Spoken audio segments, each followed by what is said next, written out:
Bueno, seguimos con nuestra serie Convicciones que producen acciones y queremos hoy salirnos de Santiago para hablar de un texto en Filipenses, hablando acerca de algo muy propio del discípulo de Jesús. Quiero que pensemos en esto: como discípulos de Jesús hemos sido llamados a parecernos a Él. Un discípulo se parece a su maestro.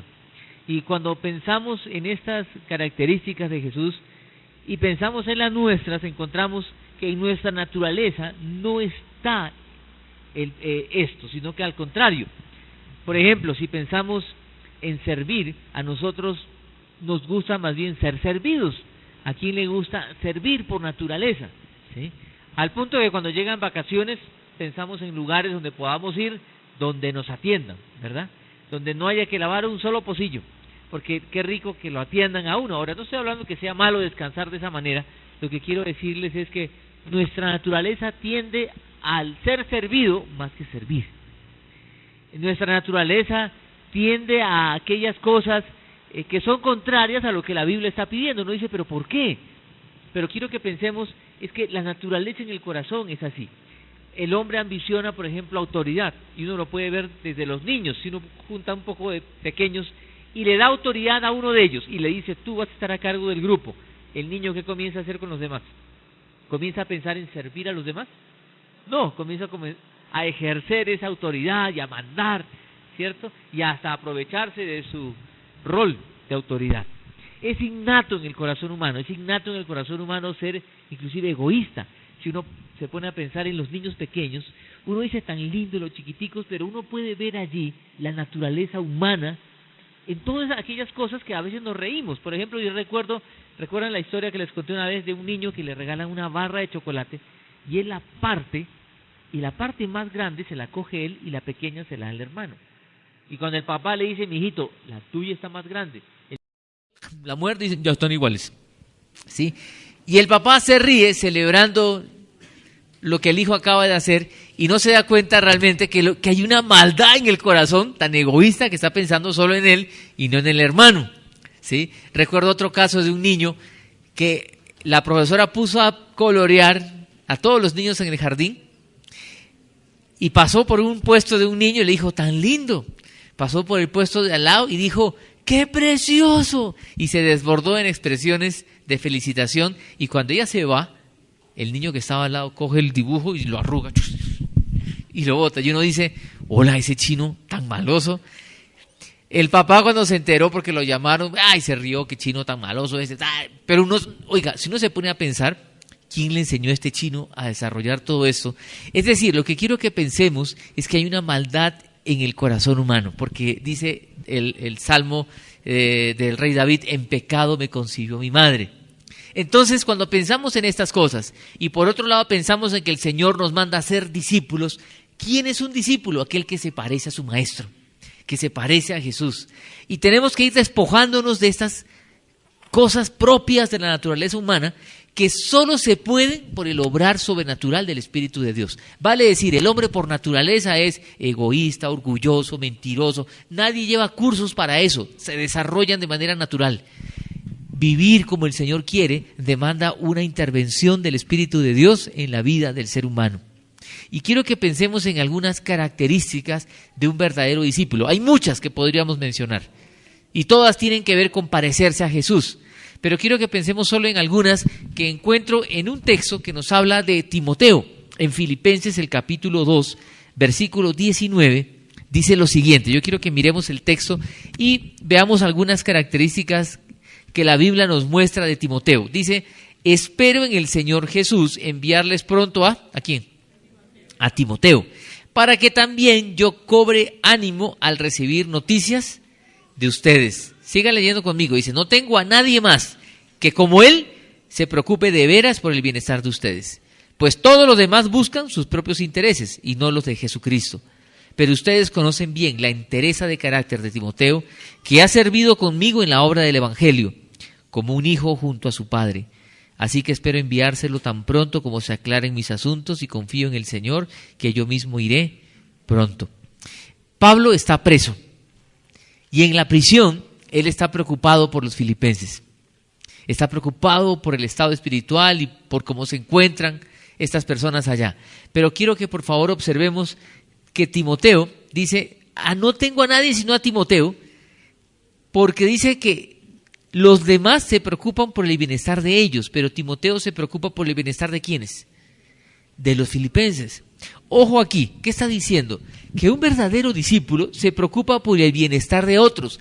Esto es, ojo, antinatural en el corazón humano. Por naturaleza uno va a buscar el bienestar ¿de quién? De uno. ¿Sí? Uno busca su propio bienestar. ¿Qué voy a estar pensando en el bienestar de otros? Que cada uno vea cómo se defiende en esta vida. Esto, por eso digo, es antinatural. Lo natural es que nos preocupemos por nosotros. Aquí encontramos que Timoteo se está preocupando por otros. Jesús era así. Él clavado en una cruz y está pensando en nosotros. Esteban, ¿se acuerdan? Apedreado y él está pensando en quién. No está orando, Señor, que no me duelan las piedras. No tampoco está orando, Señor, quémalos. Está orando, Señor, no les tomes en cuenta este pecado. Está pensando en el bienestar de otros. Pensar en el bienestar de otros es antinatural. O sea, es algo espiritual, algo que Dios tiene que hacer. Porque por naturaleza pensamos en nosotros mismos. Quiero que pensemos aquí que es una característica de un verdadero discípulo que se parece a Jesús. Y vean lo que dice, se preocupa de veras por el bienestar de ustedes. Pues todos buscan sus propios intereses. Me pongo a pensar, ¿de quiénes está hablando Pablo? Habían otros, junto con Timoteo, otros discípulos que menciona la Biblia. Erasto, había otro llamado Demas, etcétera. ¿Dónde estaban ellos?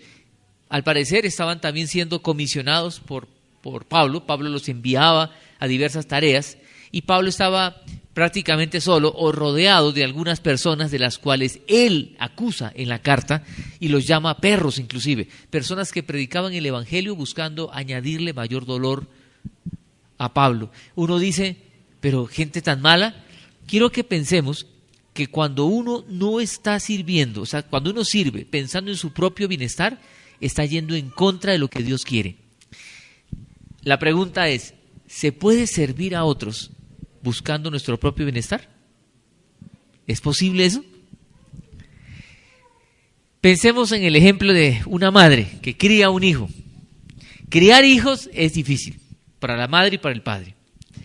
Criar es duro, pero cuando uno está criando, ¿está pensando en su propio bienestar? Está pensando en el bienestar del hijo, ¿cierto? Llora a medianoche y se levanta. Se levanta el papá o la mamá, o los dos. Pero uno está entregado totalmente pensando en el bienestar de su hijo.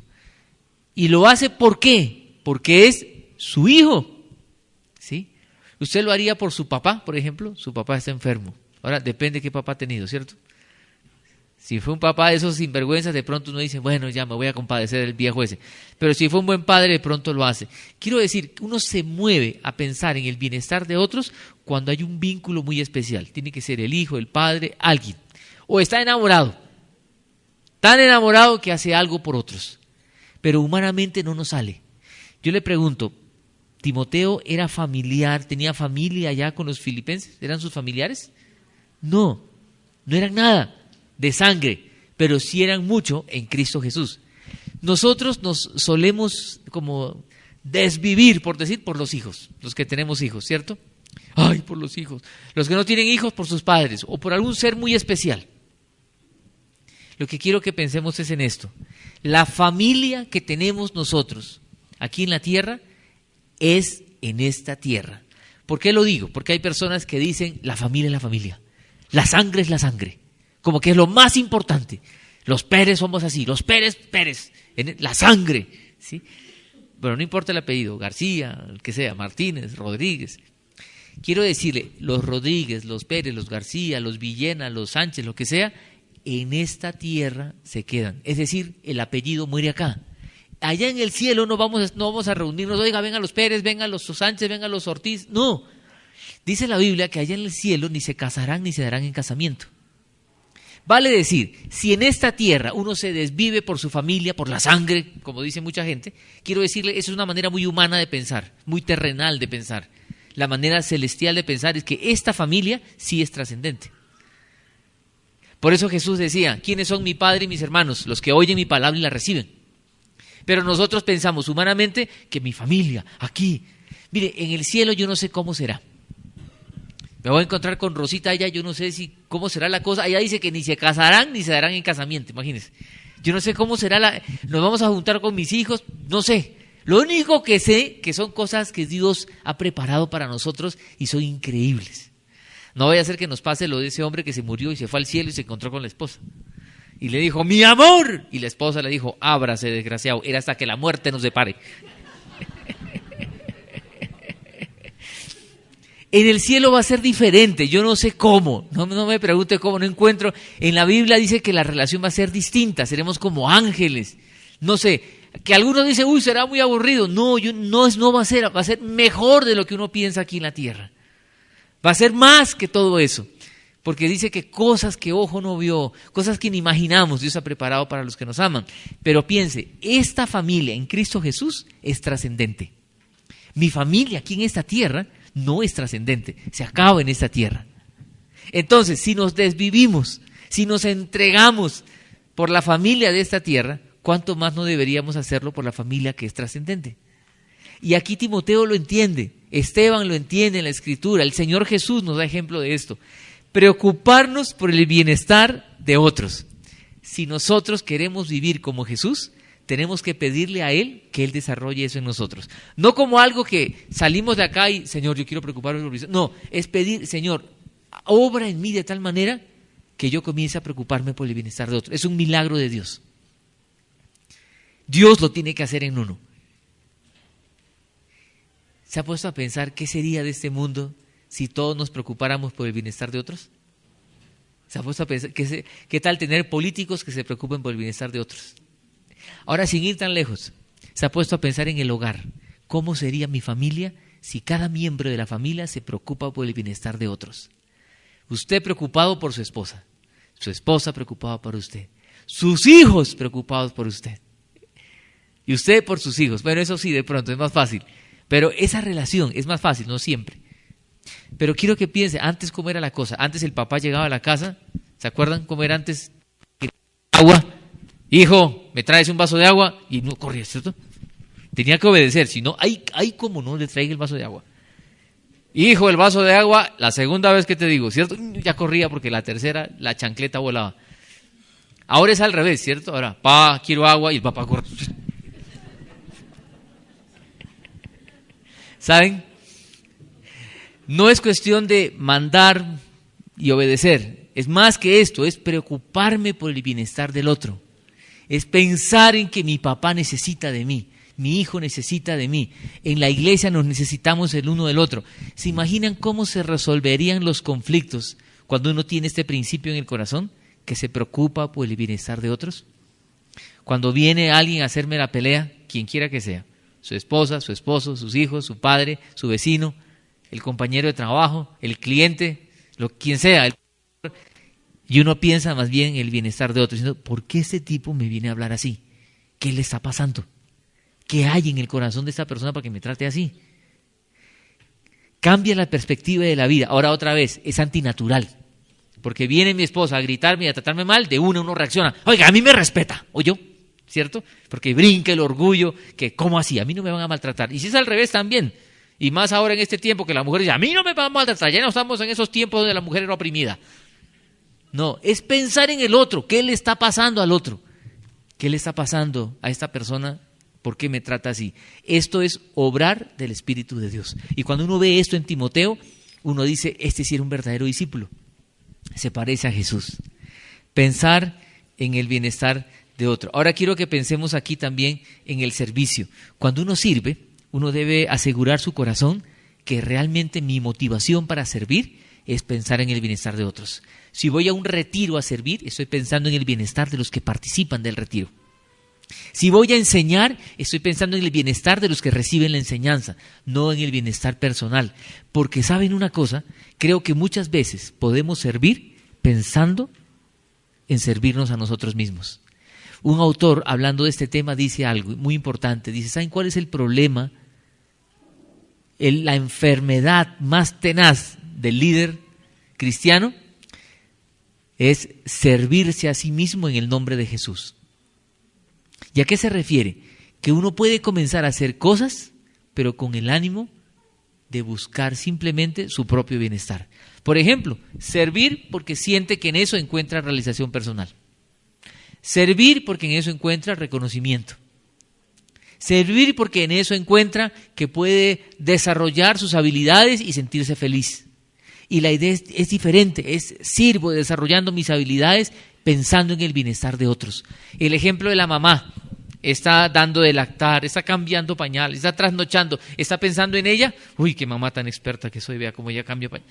Está pensando en que este chino esté bien, ¿o no? Que al final se puede sentir contenta o contento de que, ay, la labor cumplida, ¿sí? Es más, aunque como me decía un papá, nunca uno se siente así. Ya están viejos, casados, con hijos, y sigue pensando en su hijito. ¿Mi hijito estará bien? Como mi madre que me llama a veces y me dice, ¿mi hijito almorzó? ¿Sí? Le digo, ay, viejita, ¿cierto? Y me dicen, madre siempre es para siempre, eso no es madre. Lo que quiero que pensemos aquí, por favor, es que ojalá todos en el corazón tengamos esto de pensar en el bienestar de otros. Y servir por amor a otros, no servir para el bienestar personal. Recuerdo el caso de una persona en otra ciudad que en su casa era criticada, en su trabajo también.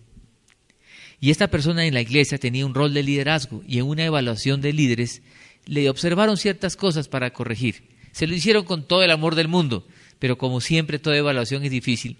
Esa persona se echó a llorar y dijo algo que recuerdo mucho. Dijo, en la casa me critican, en el trabajo me critican y aquí también. Y me puse a pensar, pero fíjense en esto, personas que están pensando que una crítica, una observación, una evaluación es algo para destruir. No debemos jamás encontrar nuestra razón de ser en lo que hacemos, sino en lo que somos. Lo que hago no me da valor lo que soy en Cristo Jesús. Soy un hijo de Dios. Y eso es suficiente para uno pensar, yo quiero servir a los otros para que los otros también sean hijos de Dios y vivan como tales. Es pensar en el bienestar del otro, no pensar en mi propio bienestar. Y la Biblia nos manda a servir, a ser discípulos, pero jamás debo hacerlo con un ánimo de realización personal o satisfacción personal. Simplemente estoy pensando en el bienestar de otros. Hay algo más que dice el texto, quiero avanzar un poco rápido. Versículo 22 dice, pero ustedes conocen bien la entereza de carácter de Timoteo. Esto de entereza de carácter, los que tienen otra traducción pueden encontrar que dice la Biblia de las Américas, conocen sus probados méritos. La Reina Valera actualizada dice, ya conocen la reputación de Timoteo. La Reina Valera del 60 dice, pero ya conocéis los méritos de él. La Nueva Traducción Viviente dice, pero ustedes saben cómo Timoteo ha dado muestras de lo que es. ¿Qué significa eso de entereza de carácter? La expresión tiene que ver con probado, es decir, con alguien que pasó la prueba. Tiene que ver con alguien que es sometido a prueba y sale bien. Y ahí surge la pregunta, ¿a qué pruebas fue sometida Timoteo, de las cuales podemos decir, o que Pablo decía, salió bien? Hay algunas. Una que viene a mi mente es, y esto es una deducción simplemente, recuerden que Timoteo tenía papá de origen griego y la mamá era judía, ¿sí? Cuando Pablo se encuentra con él, lo coge, lo lleva con él y para que los judíos no molesten, lo manda a circuncidar. Porque los judíos, todos los varones se circuncidaban. Si usted no sabe qué es la circuncisión, es una cirugía que se le hacía a los hombres en las partes más nobles, ¿cierto? Si usted no lo entendió, al final del servicio podemos más explicaciones. De tal manera que esa era una marca externa en el cuerpo, que luego el Nuevo Testamento habla de circuncidar el corazón, de quitar eso del corazón. ¿Qué hace Pablo? Lo circuncida y lo lleva con él. ¿Se imaginan qué habrán dicho los judíos para atacar a Timoteo? Yo me imagino, eso ya es, como les digo, no está en la Escritura, pero es algo que uno puede deducir fácilmente porque es nuestra naturaleza humana. Yo me imagino a muchos judíos diciéndole, usted no se la dé de judío porque su papito es griego. Usted tiene padre griego, no se la venga a dar de judío aquí. Y me imagino a muchos griegos inclusive, diciéndole: usted cree que porque se circuncidó ya es judío. Recuerde quién es su padre, ¿sí? Y como en esa crisis de identidad, o soy judío o soy griego, soy una mezcla. Me pongo a pensar en esto porque después de 20 años en Colombia, salgo de Colombia y me escuchan hablar y dicen: Colombia. Y apenas llego a Colombia, peruano. Y pienso que a Timoteo muchos de pronto lo tildaban de griego, otros de judío, de acuerdo al momento, como querían referirse a él de manera de pronto peyorativa o despectiva o queriendo marginarlo. Pero creo que él pasó la prueba de la identidad, de saber quién es delante de Dios y saber que lo que él tenía era más bien no una desventaja, sino una ventaja para poder alcanzar a la gente con el Evangelio. Porque recuerden que Timoteo, junto con Pablo, estaban llevando la palabra de Dios ¿a qué pueblo? ¿A los judíos o a los gentiles? A los gentiles. Y por eso Pablo lo coge. Y uno dice: ¿pero por qué lo circuncida entonces? Porque habían muchos judíos que se estaban oponiendo a la labor que Pablo hacía. Y lo que busca Pablo de esta manera es decir: vea, este es un hombre que también sigue el Antiguo Testamento, pero más que eso, va más allá. Ahora sigue a Cristo y la gracia de Dios. Pero pienso en el carácter probado de Timoteo en cuanto a su identidad. Pienso en cuanto al carácter probado de Timoteo en cuanto a las responsabilidades. Uno se da cuenta quién es fiel cuando es fiel en lo poco, ¿o no? La Biblia dice: el que es fiel en lo poco es fiel en lo mucho. Timoteo recibió una responsabilidad grandísima. ¿Saben cuál fue la primera? No, una de las responsabilidades grandes que él asumió. Él llegó a ser pastor de la iglesia en Éfeso. ¿Cómo era esa iglesia? Esa iglesia tuvo como fundador a Apolos. ¿Se acuerdan de él? ¿Han escuchado a Apolos? Apolos, dice la Biblia, era un varón elocuente en las Escrituras. Un predicador de esos muy fuertes. Después viene Pablo. Y después de Pablo viene... Ojo, piensen en esto. Traten de ponerse en las sandalias de Timoteo. Apolos, Pablo y luego Timoteo. Timoteo era joven, tímido, medio enfermo del estómago, ¿sí? ¿Se imaginan cómo habrán tratado a Timoteo en esa iglesia? Esa iglesia era gente pensante por la influencia griega, gente también acomodada, adinerada por todo el movimiento comercial que había en aquella ciudad. ¿Se imagina una iglesia pensante, adinerada, con antecedentes de pastores como Apolos, como Pablo y ahora Timoteo? Era un desafío grande para este joven, siendo muchacho. En aquella época era un muchacho de 35, 40 años, se consideraba peladito, pollito, ¿cierto? Uno de 50 era joven, como hoy también, ¿cierto? Pero el desafío que tuvo Timoteo y él, no encontramos que Pablo haga reproches contra él. Al contrario, ¿sabe qué encontramos? Escuche lo que dice la Biblia en 1 Corintios 4:17. Si lo quiere anotar, pero escúchelo. Dice así en 1 Corintios capítulo 4, versículo 17. Por esta razón les he enviado a Timoteo, también los envió a los corintios, que es mi hijo amado y fiel en el Señor. Él les recordará mis caminos, los caminos en Cristo, tal como enseño en todas partes. Vean, Pablo encontraba en Timoteo a alguien que podía enseñar lo que él mismo enseñaría. Esa es la idea de un discípulo, alguien que pueda hacer lo que hace el maestro. En Tesalonicenses, 1 de Tesalonicenses 3, versículo 2, dice que él envía a Timoteo, o sea, no solo lo envió a los corintios, lo envió ahora a los tesalonicenses, y dice: les envío a Timoteo para que él los fortalezca y los aliente con respecto a su fe. Es decir, podemos encontrar en Timoteo una persona a la cual Pablo podía confiar y enviar con diferentes tareas que tienen que ver con alentar, fortalecer al pueblo de Dios. Vale decir, era un hombre fiel en las tareas que se le encomendó. El que es fiel en lo poco es fiel en lo mucho. Esto de entereza de carácter y carácter probado tiene que ver con integridad. Vale decir, con ser el mismo en todas partes. Entonces, cuando hablamos de un verdadero discípulo, hablamos de una persona que se preocupa por el bienestar de otros. Hablamos de una persona que es íntegra en el carácter, que es puesta a prueba y sale bien. Aquí las preguntas que uno se puede hacer es: ¿en qué momentos mi fe ha sido puesta a prueba? ¿En qué momentos mi cristianismo ha sido puesto a prueba?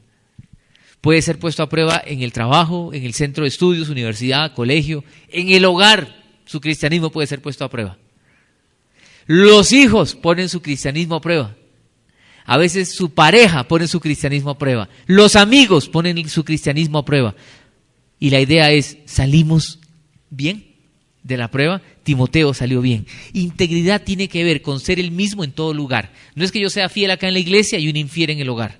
O fiel en la iglesia, fiel en el hogar y un infiel en el trabajo. Integridad, por tanto, tiene que ver con ser el mismo en los aspectos más íntimos de la vida, en mis pensamientos, en mis sueños, cómo manejo yo las relaciones en mi hogar, cómo manejo las finanzas, cómo manejo todos los aspectos de la vida. Pero pensaba en esto en Timoteo, siendo una persona como era, no tan extrovertido, sino por el contrario tímido. Dice en las cartas a Timoteo, dice que hace ver cómo Timoteo era inclusive una persona que se avergonzaba que de muchas cosas. Pablo le dice, no te avergüences, Timoteo, de mí ni de mis prisiones. No, toma ánimo. Entonces pienso en Timoteo, en sus debilidades y sus fragilidades. Era un hombre de carne y hueso como nosotros. Pero en medio de todo eso fue íntegro. Y creo que ahí hay un desafío para nosotros en cuanto a nuestra vida de integridad. Pensar en otros, vivir una vida de integridad de la cual no tenga que avergonzarme. Si hay algo que tengo que esconder y avergonzarme, es algo que debo más bien arreglar con el Señor. Qué rico patrimonio tener una conciencia limpia. Pero hay algo más que quiero que noten aquí. Vean lo que sigue. Dice que Timoteo ha servido conmigo, ¿qué dice? En la obra del Evangelio, como un hijo junto a ¿qué? Junto a su padre. Vean las relaciones tan especiales aquí. Yo lo puse aquí como que trabaja en equipo. ¿Sabe por qué? Porque él aprende de su maestro. Siempre debemos ser aprendices. Un autor hablando del tema del servicio dice, ojalá siempre tengamos un corazón de aprendiz. Triste el día que yo sienta que las sé todas. Siempre tener un corazón de aprendiz. Pero vean la relación especial junto a un padre, a un hijo. Cuando una persona sirve al Señor, se construyen relaciones significativas que duran toda la vida. Piensen cómo Jesús trató a sus discípulos. ¿Cómo los llamó? Discípulos, yo soy su maestro, ustedes mis discípulos. ¿Así se relacionaba él? No, los llamaba ¿cómo? Recuerden, los llamó amigos. Ustedes son mis amigos. En otro momento les dijo, son mi familia, son mis hermanos. En el servir al Señor se construyen relaciones que duran para siempre. Relaciones significativas. Acá habla de padre e hijo. Y pienso otra vez, dice, ha servido conmigo, junto con él. Caminaron juntos. ¿Sabe? Aquí hay otra cosa que arrancar. Así como hay que arrancar ese pensar en mi propio bienestar. Así como que hay que arrancar que yo puedo vivir la vida como me da la gana. No, yo debo vivir como Dios quiere. Aquí hay que arrancar otra cosa, el individualismo que hay en el corazón. Por lo general, el ser humano va a pensar que solo me va mejor. Queremos pensar en nosotros y en lo que nos falta. Piensa en usted, inclusive la gente lo dice, piensa en usted, nadie va a pensar por usted. Deje de pensar en otros. Aquí la Biblia está hablando de pensar en otros y por eso puedo trabajar en equipo y construir relaciones significativas que permanecen para siempre. Quiero que piensen algo aquí muy importante. Si uno piensa en esto, vean, mira cómo suena. Bienestar, pienso en el bienestar de otros, vivir una vida íntegra, trabajar en equipo. Uno dice, ay no, qué jartera. Por eso Nietzsche, el filósofo alemán, decía que esa ética de servicio, de humildad, era la ética del esclavo, que había que pensar en uno más bien, y en el poder que uno podía tener, y en la realización personal. Quiero que pensemos en esto. Pensar en lo contrario, pensar en uno. En lo contrario que hemos dicho, lo único que trae a la vida es desdicha. Pensar en el bienestar de otros trae felicidad, paradójicamente. Vivir una vida íntegra trae felicidad. Y servir a Dios con otros, con un corazón de aprendiz, trabajando en equipo, cultivando relaciones significativas para toda la vida, trae felicidad. Lo contrario, el individualismo trae infelicidad. La pregunta es cómo queremos vivir. Si solo esos tres aspectos estuvieran presentes en nuestras relaciones, en el hogar, piense solamente en esto, en la casa, pueden trabajar en equipo los hijos con los padres, piensan en el bienestar de otros y viven una vida íntegra, la familia es diferente. iglesia es diferente. Pero ¿sabe por qué vivimos en un mundo tan dañado? Porque es todo lo contrario a esto. Todo lo contrario. Y si uno piensa en la política, de una se vuelve juez y dice, no, estos políticos no piensan en el bienestar sino de ellos. Esos políticos son unos corruptos y eso solo piensan cada uno en lo suyo, individualistas. Quiero que pensemos en nosotros, lejos de juzgar a otros, cómo es nuestra vida en el hogar, nuestra vida en la iglesia. Aquí en la iglesia hay muchas áreas para servir. Acaban de pasar los campamentos, viene ahorita el campamento el retiro de caballeros, ya pasó el de mujeres, pero no solamente los eventos, maestros de niños, anfitriones, en lo que es medios de comunicación que queremos seguir mejorando. Hay muchas áreas para servir, pero si uno lo ve como un lastre, como, ay no, qué pereza, uno no ha descubierto lo que es el secreto de ser feliz por imitar a su maestro. Jesús quiere que seamos como Él. Yo le pongo 3 preguntas para pensar, que ojalá podamos reflexionar en esto. La primera es, ¿me preocupo sinceramente por el bienestar de otros? ¿Realmente me preocupo por otros? La segunda pregunta es, ¿hay aspectos de mi vida en los cuales aún no soy íntegro y debo pedirle al Señor que intervenga en eso? Lo tercero es, ¿se me dificulta trabajar en equipo? ¿Se me dificulta construir relaciones significativas?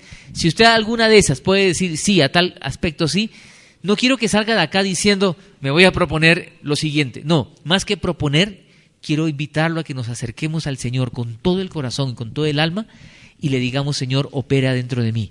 El que yo me raje en estos puntos, ojo por favor y voy terminando, el que me raje en estos puntos significa que necesito de la intervención del Señor y que lo que necesito hacer es humillarme delante de Dios. Que lo que necesito es arrodillarme ante el Señor y decirle, Señor, aquí estoy viendo que yo necesito de ti, obra en mi corazón. Esto es como hacerme un examen y decir, yo necesito tomar medidas. Y esa medida es humillarme delante de Jesús. ¿Saben qué chévere que nuestra iglesia tenga misioneros? Que no se preocupan en su propio bienestar, sino que están pensando en el de otros. Y que viven en integridad, buscando integridad, y que no trabajan solos. Y aquí en la iglesia, gracias a Dios por quienes trabajan de esa manera, pero todos deberíamos estar en esa sintonía, por amor a Cristo y amor por la gente a la cual Él murió. Yo quiero que oremos y le pidamos al Señor, Señor, ayúdame a evaluar mi vida a la luz de estas características que veo en Timoteo y que vemos que estuvieron presentes en la vida de quienes sirvieron al Señor.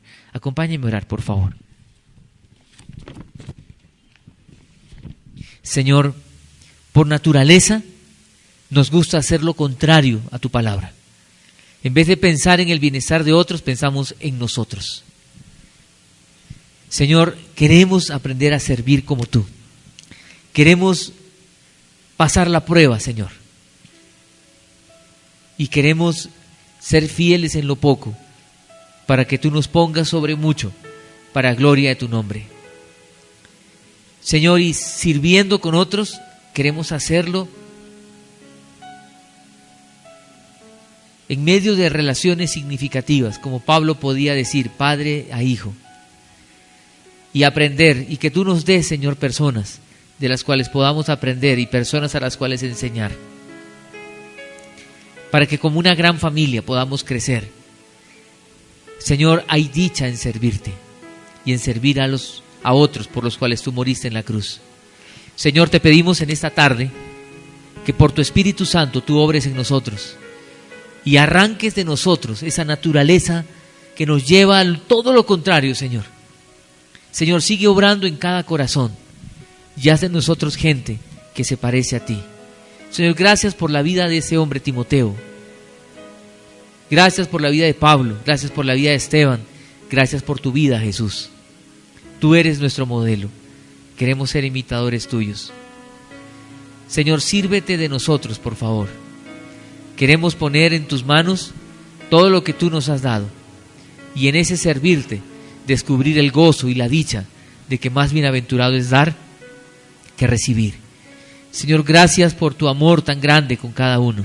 Ahora queremos dárselo a otros, para que la iglesia siga avanzando y siga creciendo, para que más personas lleguen a tus pies y podamos ver una ciudad diferente, un país diferente, por el obrar de tu Espíritu Santo.